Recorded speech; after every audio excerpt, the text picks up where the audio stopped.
बताई है आपने, तो मैं कर देना चाहता हूँ।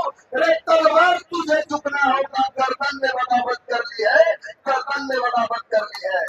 हम लोगों ने निर्णय लिया है कि जब माननीय सांसद पप्पू यादव जी अगर एक दिवसीय अवसर पर बैठ सकते हैं, तो हम लोग भी कल 17 तारीख से अनिश्चितकालीन भूख हड़ताल यानी अमर अनशन पर जा रहे हैं। आंदोलन समिति अध्यक्ष मैं अमन कुमार ये घोषणा करता हूँ धन्यवाद से। मैं शासन प्रशासन से भी आग्रह कर रहा हूँ आपके मीडिया के माध्यम से, और भाई दिलीप पटेल के जज्बे को सलाम की वो लड़ाई लड़ रहे हैं अभी तक, और उनके ही संघर्षों को आगे बढ़ाने के लिए मैं आंदोलन समिति का अध्यक्ष अमन कुमार घोषणा कर रहा हूँ कि 17 तारीख से हम भूख हड़ताल यानी अमर अनशन पर जा रहे हैं। लेकिन उसके साथ ही मैं एक आह्वान कर रहा हूँ बिहार सरकार और माननीय प्रशासन से कि साहब अगर आप हमारी 13 सूत्री मांग नहीं मान सकते हैं, तो मैं आपसे आग्रह कर रहा हूँ कि आपकी किसी प्रकार का मेडिकल सुविधा हमें नहीं चाहिए। एक समय के साथ मेरा शरीर साथ छोड़ेगा, एक समय के बाद हम लोग खाएंगे, लेकिन आग्रह है कि अगर आप हमारी मांग नहीं मान सकते हैं, तो हमें किसी प्रकार का मेडिकल सुविधा की उपलब्धि नहीं होगी, क्योंकि ये मेरा निजी फैसला है, किसी व्यक्ति के फैसले से मैं फैसला नहीं ले रहा हूँ।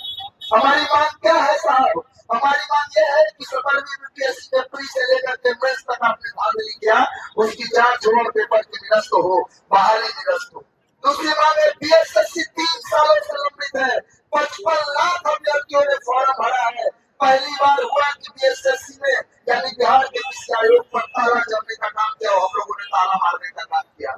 लेकिन आपके नजरों में बेगुनाह छात्र गुनहगार नजर आते हैं। कभी हम आपके लिए पाकिस्तानी, तो कभी हम आपके लिए बांग्लादेशी बन जाते हैं, कभी हम मुस्लिम तो कभी हिंदू बन जाते हैं। धर्म की लड़ाई में सिर्फ आपने छात्रों को मारने का काम किया। तीसरी लड़ाई है असिस्टेंट प्रोफेसर से पहले टेट की जो है परीक्षा होनी चाहिए। उसके साथ ही हम लोगों ने टीआरई बोर्ड की मांग की। माननीय शिक्षा मंत्री हमारे मंत्री मिस्टेक तिवारी जी, मिथिलेश तिवारी नहीं बल्कि मिस्टेक तिवारी जी बार बार कहते हैं कि बिहार का युवा छात्र हमको जानते नहीं है। तो हम कह देना चाहते हैं साहब, आप बिहार के युवा छात्र को नहीं जानते हैं। याद कीजिए जंतर मंतर, याद कीजिए रांची का प्रोटेस्ट, याद कीजिए कर्नाटक का उत्तर प्रदेश में जा है। ये बिहार के ऐतिहासिक भर्ती आपको बता देगा। धर्मेंद्र प्रधान जब इस्तीफा नहीं दे रहे थे, तो एक पंजाबी भाइयों ने कहा है बिहार के भाइयों आवा।